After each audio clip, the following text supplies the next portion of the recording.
En la clase de hoy vamos a hablar sobre el nervio vago o nervio neumogástrico. Este también es conocido como el nervio cardio-neumoentérico y de su nombre de nervio vago debido a que se encuentra vagando por todos los órganos por los cuales se distribuye. De manera general y sin especificar, podemos decir que este nervio vago va a estar inervando el tercio posterior de la lengua, el pabellón auricular, el conducto auditivo externo, los músculos de la laringe, de la faringe, tenemos a la tráquea, el esófago, pulmones, corazón y órganos que se encuentran contenidos en la cavidad abdominal. Este nervio vago es muy importante debido a que el 75% de las fibras parasimpáticas de todo el cuerpo se encuentran contenidos en este nervio. Recordemos que el otro 25% se encuentra distribuido por lo que es el nervio facial, el nervio glosofaringeo, el oculomotor y por el parasimpático sacro.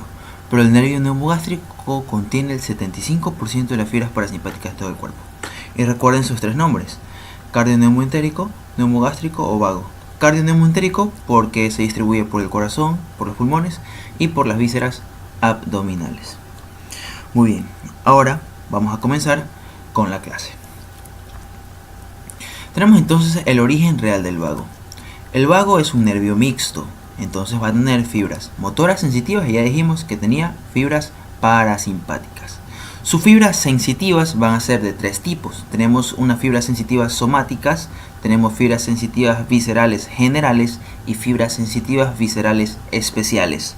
Todas sus fibras sensitivas van a ser del tracto solitario y posteriormente van a sinaptar en sus dos ganglios. El nervio vago tiene dos ganglios, un ganglio yugular y un ganglio plexiforme. Ahora voy a señalar en este momento al tracto solitario. Está aquí abajo, este es el tracto solitario. Aquí tenemos el nervio vago con su ganglio yugular o superior y su ganglio plexiforme o inferior.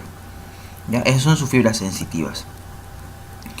Ahora tenemos a sus fibras parasimpáticas. Van a nacer del núcleo visceral de Müller o núcleo dorsal del vago, que me encuentro señalando en este momento, está más o menos puesto de color morado. Y finalmente tenemos que sus fibras motoras van a nacer del núcleo ambiguo.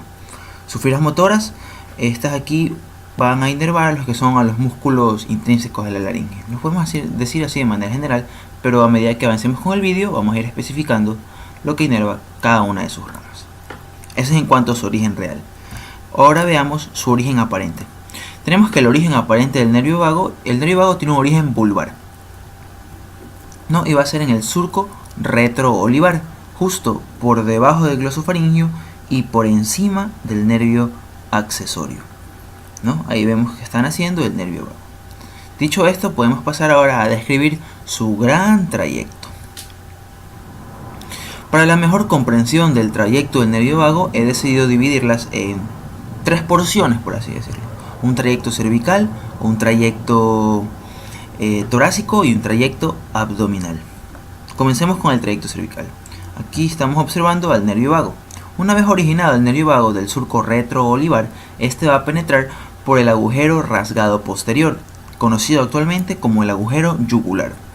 Recordemos, solo como un remember, que el agujero rasgado posterior o yugular va a estar penetrado por el glosofaringio, el vago, el accesorio, vena yugular interna y seno petroso inferior. ¿Ya? Entonces, el vago penetra por el agujero yugular y sale hacia el espacio retroestilio. Retroestilio porque se encuentra justo por detrás de la apófisis estiloides. En este espacio retroestilio, el nervio vago va a recibir a la rama interna del nervio accesorio, ¿no? Esta rama interna se va a dirigir directamente hacia su ganglio plexiforme o ganglio nodoso, que le dicen algunos libros en neuroanatomía. Seguimos con su descripción, ¿no? Dijimos que penetraba por el agujero rasgado posterior y se encontraba en la región retroestilia. ¿Ya? Una vez en la región retroestilia, este nervio vago se va a aplicar hacia, o va a formar parte, mejor dicho, va a formar parte del paquete vasculo nervioso del cuello. A esta altura, el paquete vasculo nervioso del cuello va a estar formada por lo que es la vena yugular interna, la arteria carótida primitiva, hacia acá arriba es arteria carótida interna, pero hacia acá abajo, en el cuello mismo, es arteria carótida primitiva. El nervio vago va a estar ubicado entre ambos vasos hacia posterior. Aquí vemos una imagen también de lo que acabo de decir. Durante casi todo el cuello, ambos vagos tienen el mismo trayecto. Sin embargo, este cambia cuando el vago llega a la altura de la articulación esternoclavicular. Ahora, tenemos que el nervio vago derecho, a la altura de la articulación esternoclavicular, va a emitir un pequeño nervio conocido como el nervio laringio recurrente, que va a estar abrazando, por así decirlo, la porción preescalénica de la arteria subclavia. Esto es en el vago derecho, en el cuello. Sin embargo, en el vago izquierdo, este nomás se encuentra a la altura de la articulación esternoclavicular y pasa por dentro de la arteria subclavia y no emite ninguna rama a esta altura. Y aquí ha terminado su trayecto cervical, ya que posteriormente va a penetrar por el orificio superior del tórax. A repetirlo de manera rápida. El nervio vago penetra por el agujero rajado posterior, pasa a la región retroestilia, recibe la rama interna del nervio accesorio, pasa a formar parte del paquete vasculonervioso del cuello a la altura de la articulación esternoclavicular. El vago derecho abraza a la arteria subclavia con su rama nervio laringio recurrente, mientras que el vago izquierdo no lo hace. Y luego ambos penetran por el orificio superior del tórax. Seguimos. Ahora tenemos el trayecto del vago en el tórax. Desde este punto vamos a describir el trayecto del vago derecho y el trayecto del vago izquierdo por separado, porque son ligeramente distintos. Comencemos con el vago del lado derecho, con el nervio vago del lado derecho, ¿no? Estoy aquí señalando en este momento. Entonces, dijimos que el nervio vago ambos penetraban por el orificio superior del tórax. El nervio vago derecho, una vez que penetra por el orificio superior del tórax, se aplica inmediatamente al lado derecho o al borde derecho de la tráquea, justo por detrás de lo que es la vena brachiocefálica derecha y la vena cava superior. Posteriormente, este nervio vago va a pasar por detrás del bronquio derecho, como estamos observando aquí. A esta altura, el nervio vago va a emitir numerosos filetes nerviosos que van a contribuir a formar el plexo pulmonar. El nervio vago derecho sigue su trayecto descendente y se hace posterior. Esto es muy importante. El vago derecho es posterior en el esófago, mientras que el vago izquierdo es anterior en el esófago, ¿no? A esa altura el vago derecho pasa por la cara posterior del esófago, donde emite numerosas ramas que contribuyen a formar el plexo esofágico. Y finalmente penetra por el hiato esofágico del diafragma. Recordemos que el hiato esofágico del diafragma se encuentra a la altura de la 10ª vértebra torácica. Ahora, ahí terminó el trayecto torácico del vago derecho. Ahora comencemos con el vago izquierdo, que está siendo señalado con una flecha en este momento también. Una vez originado, una vez que el vago derecho penetra por el orificio superior del tórax, este pasa justo por delante del callado de la aorta, donde emite una rama, el nervio laringio recurrente izquierdo. Aquí establecimos una gran diferencia que los profesores suelen tomar bastante. ¿A qué altura nace el nervio laringio recurrente derecho? A la altura de la porción preescalénica de la arteria subclavia derecha. ¿A qué altura nace el nervio laringio recurrente izquierdo? A la altura del borde inferior del callado de la aorta. Ya, entonces seguimos el trayecto. El nervio vago a la altura del callado de la aorta emite su nervio laringio recurrente izquierdo. Si es su trayecto descendente, aquí lo vemos, pasa justo por detrás del bronquio izquierdo, del bronquio extrapulmonar izquierdo, donde también emite numerosos filetes que contribuyen a formar el plexo pulmonar. Sigue su trayecto el nervio vago, esta vez el vago izquierdo, recordemos que es anterior, ¿no? El nervio vago se hace anterior en el esófago y emite también numerosos ramos que contribuyen a formar el plexo esofágico. Finalmente, todavía no pasemos, finalmente este nervio vago izquierdo penetra también por el hiato esofágico del diafragma. Y aquí termina su porción torácica. Y ahora comencemos con la porción abdominal de los nervios vagos. Habíamos dicho que el vago izquierdo es anterior y el vago derecho es posterior, ¿no? Comencemos con el vago izquierdo, que tenemos en esta imagen del lado izquierdo.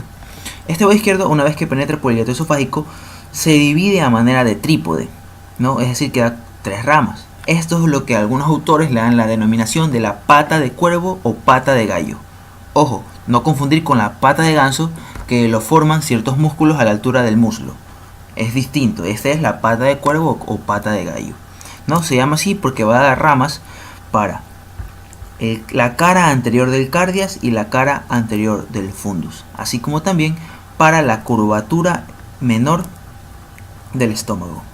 Este nervio de aquí, que es más voluminoso que los demás, se lo conoce también como el nervio principal anterior de la curvatura menor del estómago. Recordemos también que va a dar un pequeño ramito, un ramo hepático, que lo describe Testit, que es el que estoy señalando en este momento. El ramo hepático únicamente lo da el vago izquierdo. El vago derecho no da ramo hepático. Mucho ojo con eso. En cuanto al vago derecho, dijimos que el vago derecho era posterior, ¿no? Penetra por el hiato esofágico del diafragma y también se trifurca, por así decirlo, da un trípode. Da ramas para la cara posterior del cardias, la cara posterior de la tuberosidad mayor del estómago, y da este nervio aquí, un nervio muy singular y muy importante, que es el nervio principal posterior de la curvatura menor del estómago.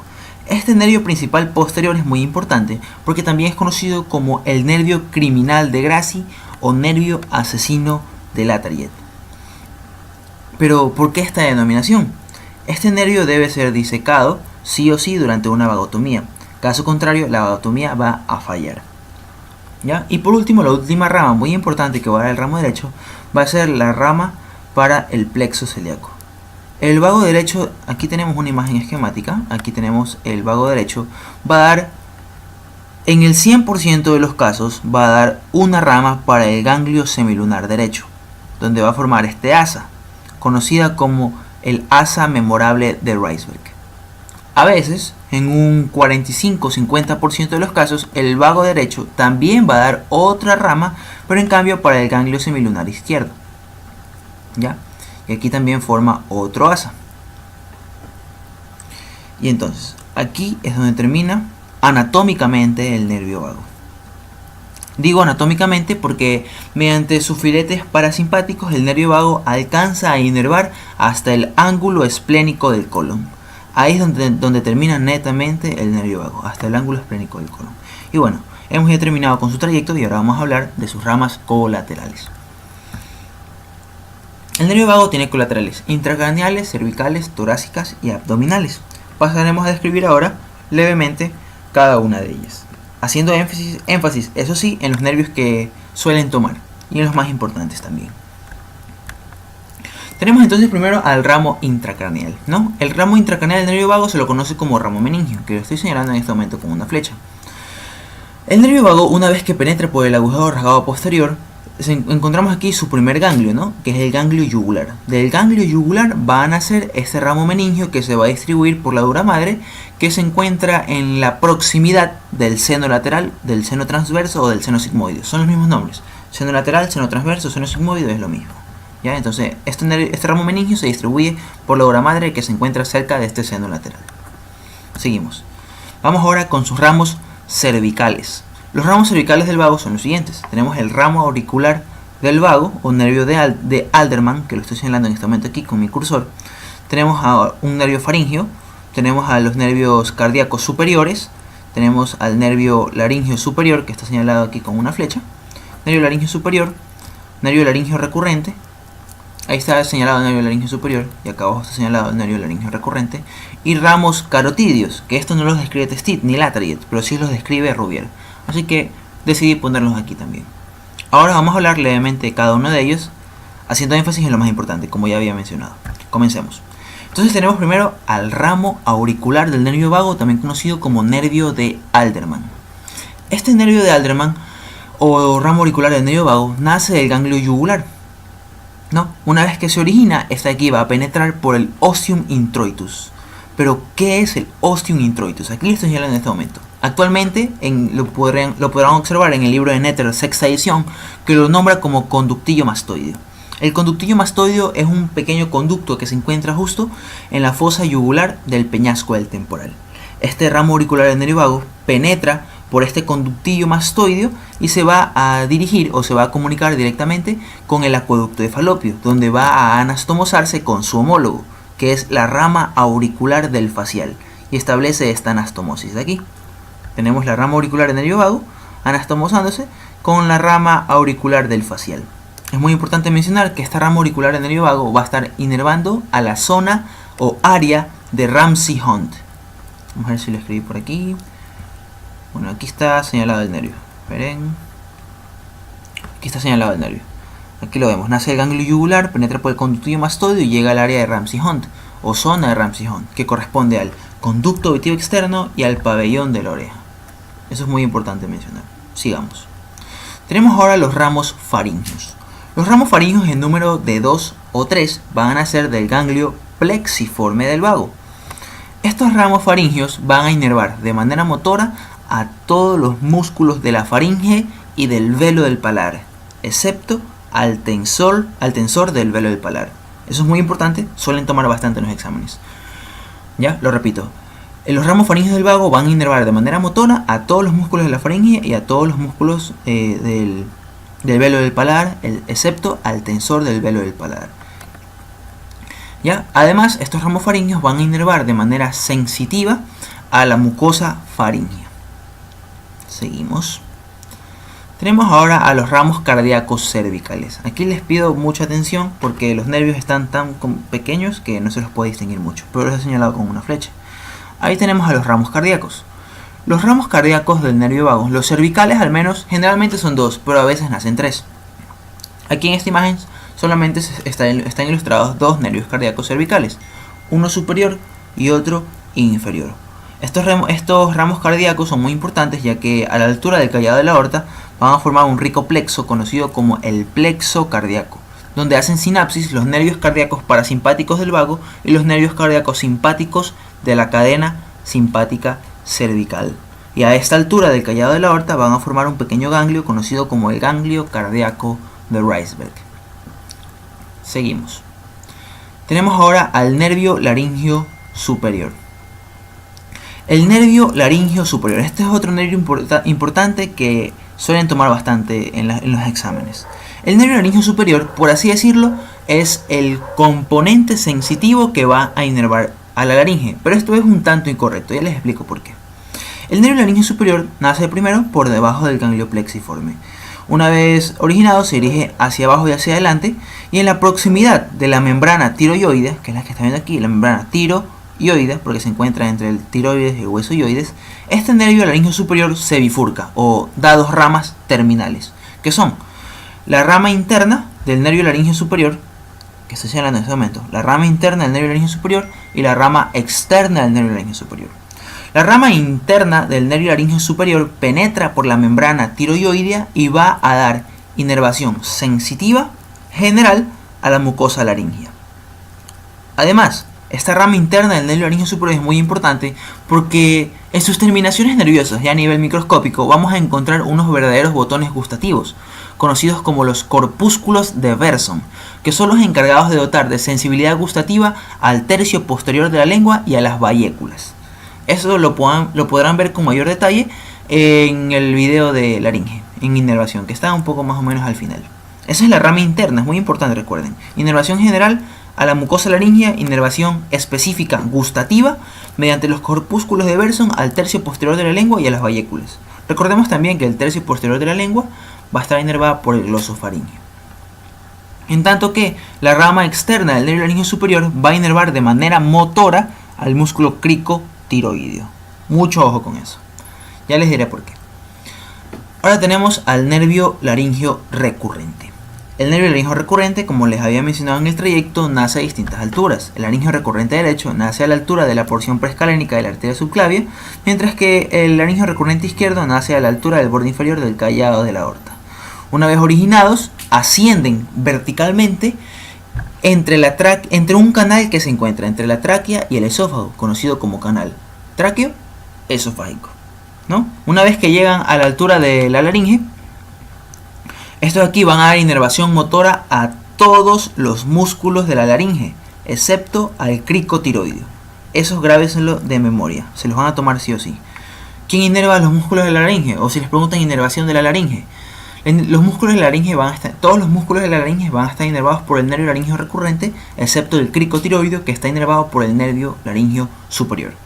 Otro detalle importantísimo que les pueden tomar también es que a esa altura se forma un asa nerviosa, conocida como el asa de Galeno, esta que estoy señalando en este momento. Se la conoce como el asa nerviosa de Galeno. Pero ¿cómo se forma esta asa nerviosa? Se forma por la anastomosis, o mejor dicho, por la sinapsis de la rama interna del nervio laringio superior con la rama posterior del nervio laringio recurrente.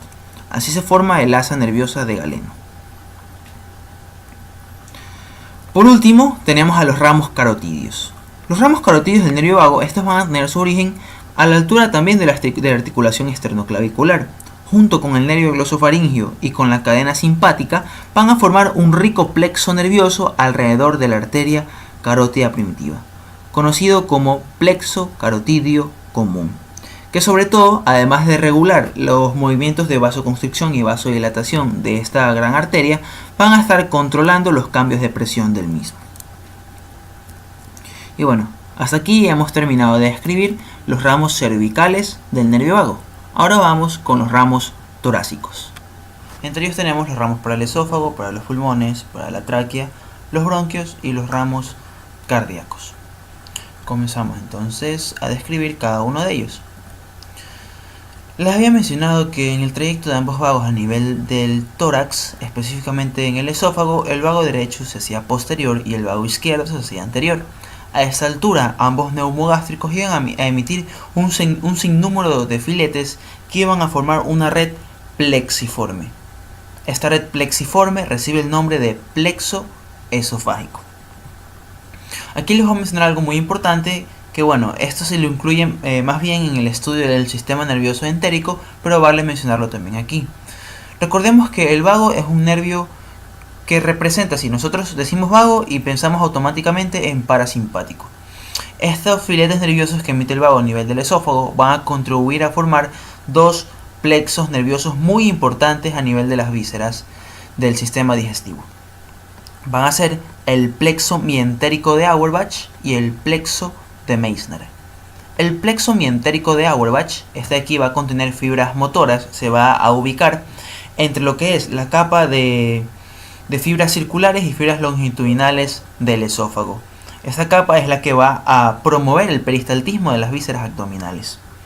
Por el otro lado tenemos al plexo submucoso de Meissner.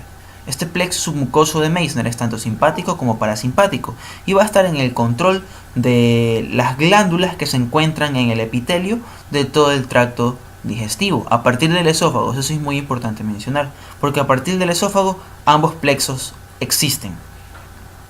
Ahora, si bien es cierto, la presencia de estos plexos a nivel del esófago no es tan abundante como lo hace al final del tracto digestivo. Sin embargo, existen ciertas zonas específicas en donde el plexo mientérico de Auerbach y el plexo submucoso de Meissner se concentra, y esto es específicamente en los esfínteres, tal como el cardias, como el píloro. Tenemos a la válvula ileocólica o válvula ileocecal o válvula de Bowing o barrera de los boticarios, como quieran llamarla, y finalmente tenemos en el recto y en el ano, que es donde se concentran ambos plexos. Se os repito, plexo mientérico de Auerbach, que está en el esófago, está entre la fibra longitudinal y circular del esófago, y tenemos el otro que es el plexo submucoso de Meissner. Seguimos.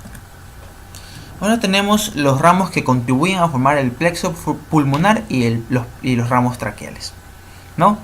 Ambos vagos en el cuello, en su trayecto en el cuello y también en el tórax, se ubican a cada lado de la tráquea, ¿no? Si recordamos, a cada lado de la tráquea. A esta altura, ambos neumogástricos van a emitir cierto número de filetes nerviosos que van a estar encargados de inervar a la tráquea y a los bronquios. Recordemos que si decimos vago, automáticamente pensamos de nuevo en parasimpático. El parasimpático a nivel de los bronquios va a causar una bronquioconstricción, ¿ya? Así que eso tengan en cuenta porque es muy importante. Muy aparte de eso, ambos vagos a nivel de lo que es el hilio pulmonar, aquí tenemos el vago izquierdo porque está dando su ramo laringeo recurrente por el callado de la aorta, eso es muy importante recordarlo, y aquí tenemos nuestro vago derecho, ¿no? Esto a nivel del hilio pulmonar, ambos neumogástricos van a dar un cierto número de filetes muy abundantes que van a contribuir a formar el plexo pulmonar. Seguimos. Ahora tenemos los ramos cardíacos torácicos. Si recuerdan bien, cuando hablamos de lo que son los nervios cardíacos cervicales, dije que eran en número de 2 o 3. Por regla general son 2, a veces son 3, pero cuando no nacen 3 nervios cardíacos en el cuello, nacen 2 nervios cardíacos en el cuello y 1 en el tórax. Estos son los ramos cardíacos torácicos. Estos ramos cardíacos torácicos del neumogástrico, derecho e izquierdo, junto con los nervios cardíacos simpáticos de la cadena simpática, van a contribuir a formar este plexo que vemos aquí, conocido como el plexo cardíaco. Todas estas fibras nerviosas, simpáticas y parasimpáticas, van a formar este ganglio, que se encuentra justo por debajo del callado de la aorta y por encima del tronco de la arteria pulmonar, que es conocido como el ganglio cardíaco de Reisberg. Seguimos. Terminamos con las ramas torácicas, ahora vamos con las ramas abdominales. Tengamos en cuenta de nuevo un poco el trayecto en el abdomen, ¿no? Ambos vagos penetran por el hiato esofágico del diafragma, que se encuentra a nivel de la 10ª vértebra torácica, ¿no? Entonces, el vago izquierdo era anterior y el vago derecho era posterior. Ambos terminaban en lo que se conoce como la pata de gallo o pata de cuervo. Ojo que no es lo mismo que la pata de ganso, como ya les mencioné, que se encuentra presente en el muslo. Aquí tenemos las ramas que va a dar el vago derecho, que recuerden, el vago derecho es posterior, ¿no? Tenemos ramas para la cara posterior del cardias y del fundus, así como también el nervio principal posterior de la curvatura menor del estómago, el cual también se lo conoce como el nervio asesino o criminal de Gracie. Una rama muy importante del nervio vago derecho va a ser esta de aquí, que se la conoce, bueno, que en realidad es el ramo vagal para el plexo solar. Aquí me he equivocado, es plexo solar, no plexo celíaco. Ya podrán ver la diferencia cuando hablemos en otro vídeo sobre plexo solar. Ya es el ramo del vago derecho para el plexo solar. Este vago derecho va a llegar al ganglio semilunar derecho o ganglio celíaco derecho y va a formar lo que se conoce como el asa memorable de Reisberg. En el 100% de los casos, esta rama del vago derecho para el plexo celíaco se dirige hacia el ganglio semilunar derecho. En un porcentaje mucho menor, esta es una variedad, a veces también el vago derecho va a dar una rama para el ganglio semilunar izquierdo, con el que va a formar un asa conocida como el asa de Leitner-Lavastin. Por último tenemos que, en cuanto al vago izquierdo, que es anterior, va a emitir una rama hepática, que se va a dirigir hacia el hilo hepático, que va a penetrar dentro del hígado, y tenemos asimismo una rama para la cara anterior del cardias, del fundus y el nervio principal de la curvatura menor del estómago. Y bueno, esto ha sido todo. Aquí les dejo un resumen que los he estado subiendo a mi página de Facebook, Médico Mediante. No se olviden de darle like, ya no solo estamos en Twitter. Y bueno, aquí está lo que es el origen real, origen aparente, todas las ramas y el trayecto. Espero que les haya gustado el vídeo. Como ya saben, de costumbre, las diapositivas van a estar en la descripción. Y no se olviden de seguirnos en nuestras redes. Muchas gracias.